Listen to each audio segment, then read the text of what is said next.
Welcome to Popcorned Planet. I am Andy Signore, and we're still waiting for information to come in from the official investigation into the tragic events of Astroworld. However, the Washington Post has put together a very informative piece that I wanted to break down for you. And for me, it actually finally offered some clarity. It only reiterates the fact that Travis Scott is indeed responsible. He had to have known. His team clearly knew based on this footage and now combined with the timeline of events that I want to break down for you. So the headline here, though, is 7 of the 10 concert goers who died were standing in the same small section, according to this Washington Post investigation. Now, that's the most important part I want to get through here, because they were clustered in this small area that was enclosed on 3 sides by metal barriers that became way too crowded. That's the main thing that this piece is going to break down, but there's a lot more stuff that came forward as we go through it. 10 fans at the concert died, dozens more were injured, making it one of the most deadly concerts in the nation's history. The Post found that most of those who died were close to each other in the viewing area's south quadrant, where witnesses described all the chaos. So this is the most crucial thing. So here's the stage. Travis Scott's up here. He can walk around here. Getting to the west side is tough because it's around this bend.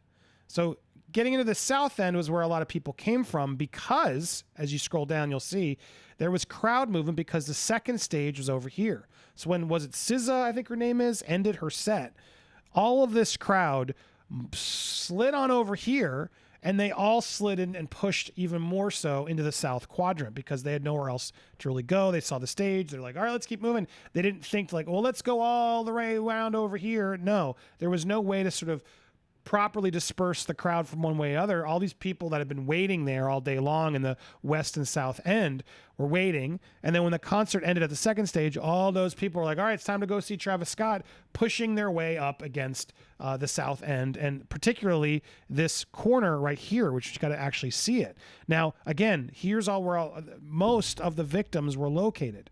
And so this is very telling. And as they break it down in their piece here, which I want to play just a small clip, they actually spoke to crowd experts and a lot of people. And you can watch the full timeline over in the Washington Post, but I didn't want to show it all because there's some stuff in there that I didn't want to share here.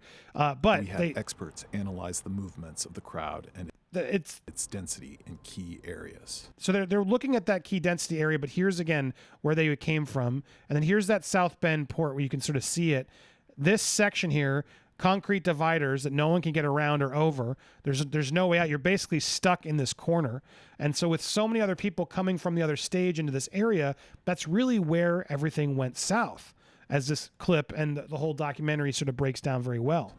The Post investigation found that at least 7 of those who later died were located in one area of the audience, which is what we just showed you. And again, these are all the so tragic, all these victims. But here also reveals that minutes into Scott's show, that same section had pockets of extremely high density, according to a crowd analysis done for the Post, a circumstance that 3 experts said increased the risk of a dangerous crowd collapse.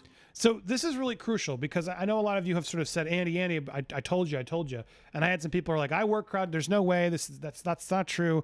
Looking at all this footage and looking at these experts and where they show it, look, I still believe Travis is responsible. We're going to get there in a second. However, it's so important that we don't just put the pressure on Travis, but on Live Nation, who put this show together. They have to pay up the nose on this.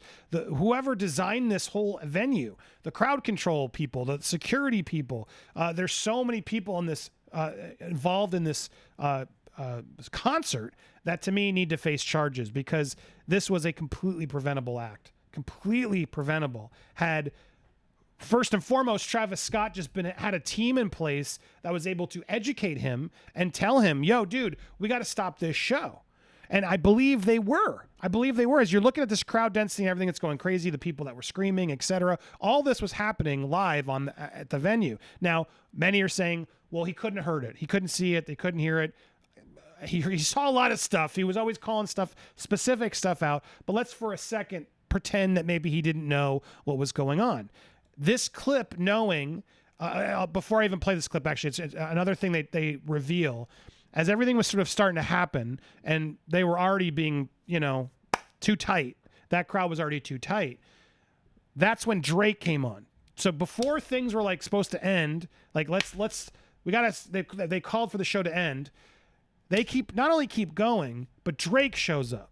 When Drake shows up, the piece breaks down the fact that then it got even worse, like way worse. That was the problem. The show, like people are stuck, people can't breathe, all this stuff's happening, and the show's escalating and getting people more and more into it, which is what really happened here in this area.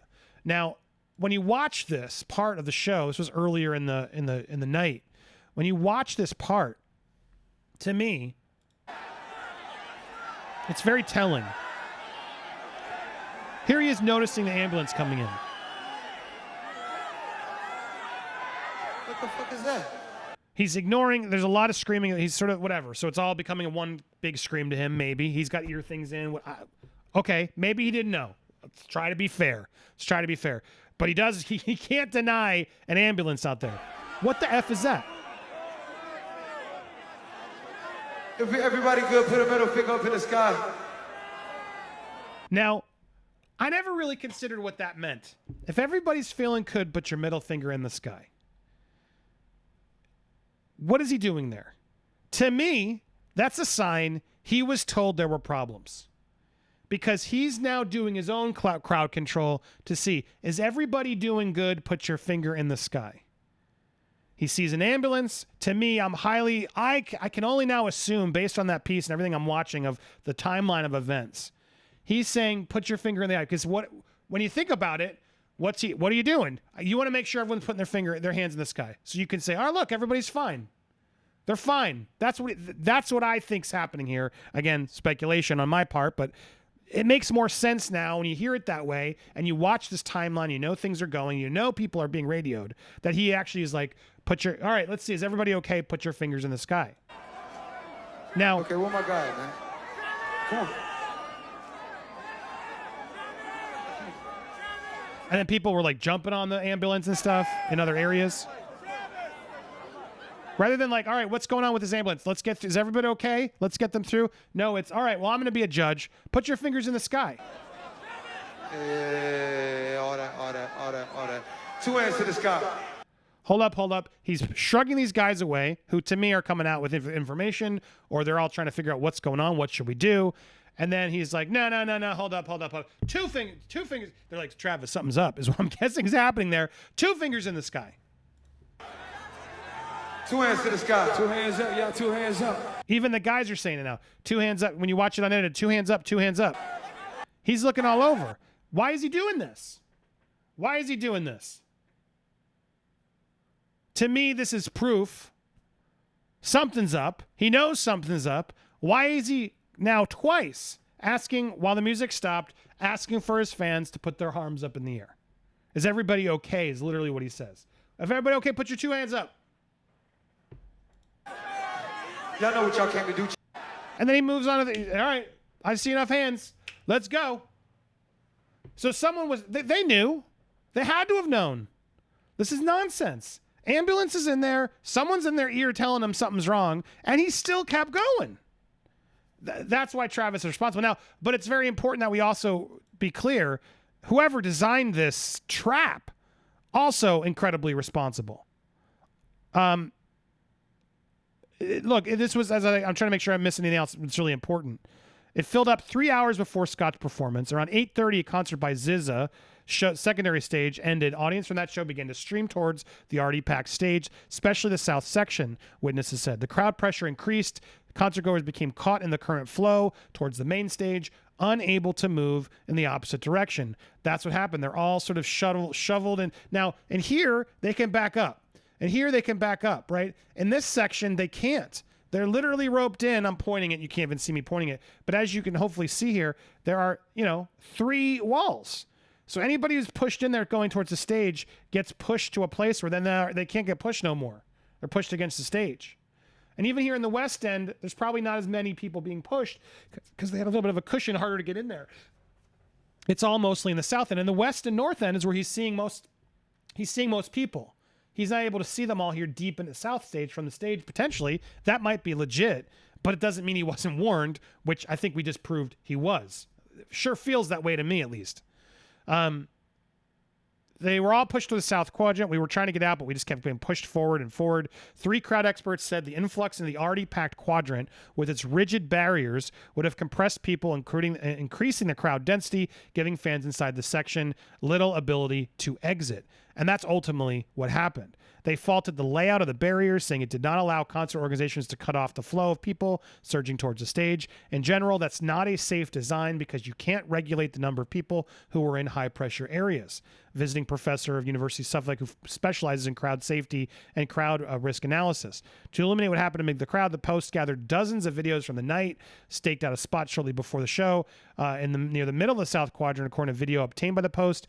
She attended the concert with her brother, who was among 10 we lost. Only yards away was when Ezra, the child, was also there atop her roofs, his dad's shoulders. You can see that person here. I got to be careful what I'm showing you guys, but here's Ezra on his dad's shoulders near the crowd, which seemingly seems like it was okay for a minute or earlier in the show. Unclear when that was, but that's when they highlighted at the beginning of the show. 5 minutes into the show, in the same area, the South Quadrant, people screamed, tightly packed pocket crowd. Video shows this as well. That's when things get obviously more extreme. Every time someone would fall, it was like a domino effect. When you really hear and read the timeline of things, because I keep wondering, well, how are people just doing it?